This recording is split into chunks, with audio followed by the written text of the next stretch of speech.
Dear friends, welcome to my channel ಬದುಕಿನ ಭರವಸೆಗಳು. ಕನಕದಾಸರ ಮುಂಡಿಗೆಗಳ ಓದು ಮತ್ತು ಅರ್ಥ ವಿಶ್ಲೇಷಣೆಯೊಂದಿಗೆ ನಾನು ನಿಮ್ಮೊಂದಿಗೆ ನಿಮ್ಮ ಪರಿಮಳ. ಮುಂಡಿಗೆಯ ಶೀರ್ಷಿಕೆ ಈತನೀಗ ವಾಸುದೇವನು. ಈತನೀಗ ವಾಸುದೇವನು ಲೋಕದೊಡೆಯ, ಈತನೀಗ ವಾಸುದೇವನು. ಈತನೇ ವಾಸುದೇವನು, ಲೋಕದೊಡೆಯನಾದ ವಾಸುದೇವ ಈತನೇ. ಈತನೀಗ ವಾಸುದೇವನು, ಈ ಸಮಸ್ತ ಲೋಕದೊಡೆಯ. ಈತನೀಗ ವಾಸುದೇವನೀ ಸಮಸ್ತ ಲೋಕದೊಡೆಯ, ದೂತಗೊಲಿದು ತೇರನೇರಿ ತೇಜಿ ಪಿಡಿದು ನಡೆಸಿದಾತ. ಅಂದರೆ ಸಮಸ್ತ ಲೋಕಕ್ಕೆ ಒಡೆಯನಾದಂತಹ ಈತ ಈಗ ವಾಸುದೇವ ಅಂದರೆ ಕೃಷ್ಣ ಅಂತ ಇಲ್ಲಿ ಕನಕದಾಸರು ಹೇಳ್ತಾರೆ. ದೂತ ಅಂದರೆ ಸೇವಕ ಅಂತ ಅರ್ಥ. ದೂತನಾದ ಅರ್ಜುನನಿಗೆ ಒಲಿದು ರಥವನ್ನು ಏರಿ ಹಗ್ಗವನ್ನು ಹಿಡಿದು ಸಾರಥಿಯಾಗಿ ಕುದುರೆಗಳನ್ನು ನಡೆಸಿದಾತ ಈತನೇ ಈಗ ಕೃಷ್ಣನು ಅಂತ ಈ ಚರಣದ ಮೂಲಕ ಕನಕದಾಸರು ಇಲ್ಲಿ ಹೇಳ್ತಾರೆ. ಮುಂದಿನ ಚರಣ.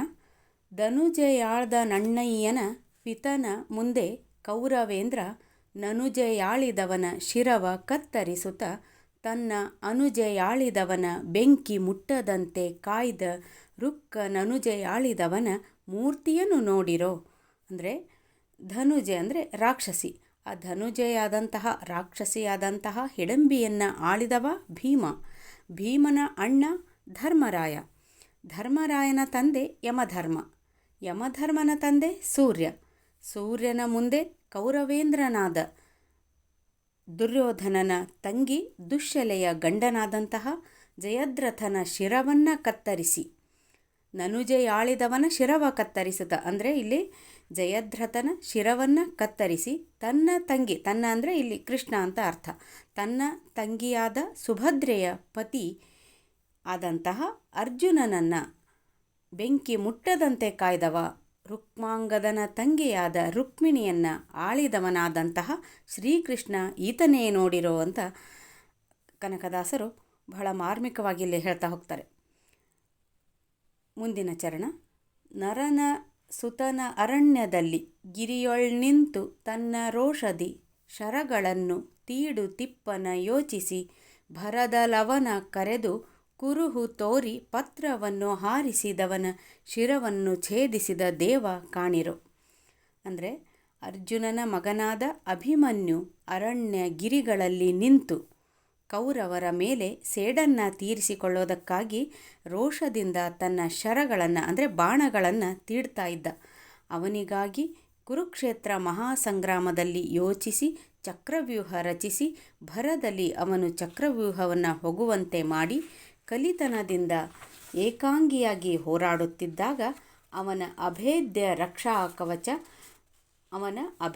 ರಕ್ಷಾ ಕವಚವನ್ನು ಹಾರಿಸುವಂತೆ ಕರ್ಣನಿಗೆ ಸೂಚಿಸಿದ ದ್ರೋಣಾಚಾರ್ಯರ ಶಿರವನ್ನು ಛೇದಿಸಲು ಕಾರಣವಾದ ದೇವ ಈ ಕೃಷ್ಣ ಕಾಣಿರೋ ಅಂತ ಹೇಳ್ತಾರೆ ಕನಕದಾಸರು.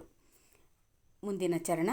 ಸೃಷ್ಟಿಕರ್ತಗೆ ಮಗನಾದವನಿಗಿಷ್ಟ ಭೂಷಣ ಅಶನವಾದನ ಜ್ಯೇಷ್ಠ ಪುತ್ರಗೆ ವೈರಿ ತೊಡೆಯ ಛೇದಿಸೆಂದು ಬೋಧಿಸಿ ಕಷ್ಟವನ್ನು ಕಳೆದು ಭಕ್ತರಿಷ್ಟವನ್ನು ಕಾದ ಉತ್ಕೃಷ್ಟ ಮಹಿಮನಾದ ದೇವ ಕಾಣಿರೋ.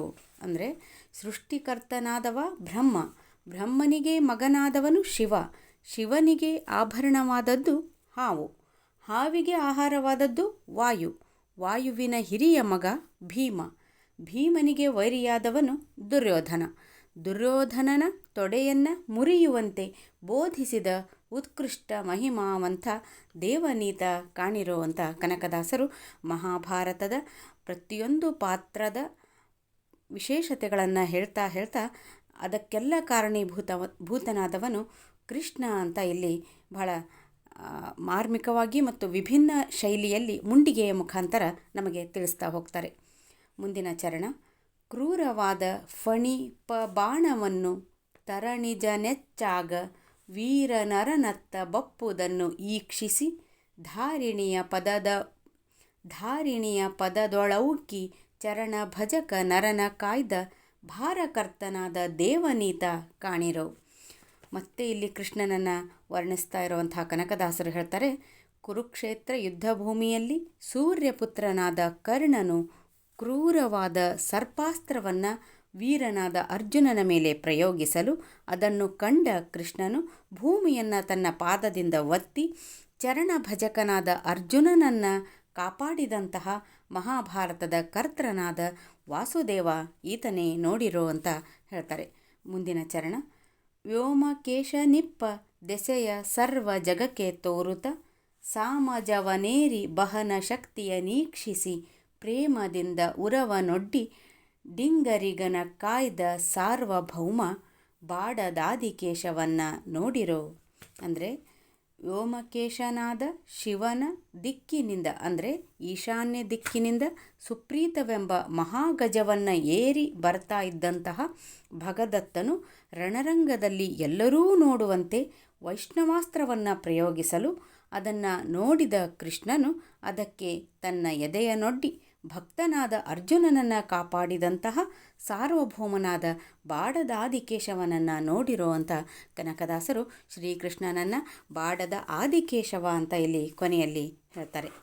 ಆತ್ಮೀಯರೇ, ಶ್ರೀಕೃಷ್ಣನ ಇರವನ್ನು ಕೂಡ ಈ ಮುಂಡಿಗೆಯ ಮೂಲಕ ಕನಕದಾಸರು ನಮಗೆ ಅರ್ಥೈಸ್ತಾರೆ ಅಂತ ಹೇಳ್ತಾ, ಈ ವಿಡಿಯೋ ಇಷ್ಟ ಆದಲ್ಲಿ ಲೈಕ್ ಮಾಡಿ, ಶೇರ್ ಮಾಡಿ, ತಮ್ಮ ಅನಿಸಿಕೆ ಅಭಿಪ್ರಾಯಗಳನ್ನು ಕಮೆಂಟ್ ಮಾಡಿ.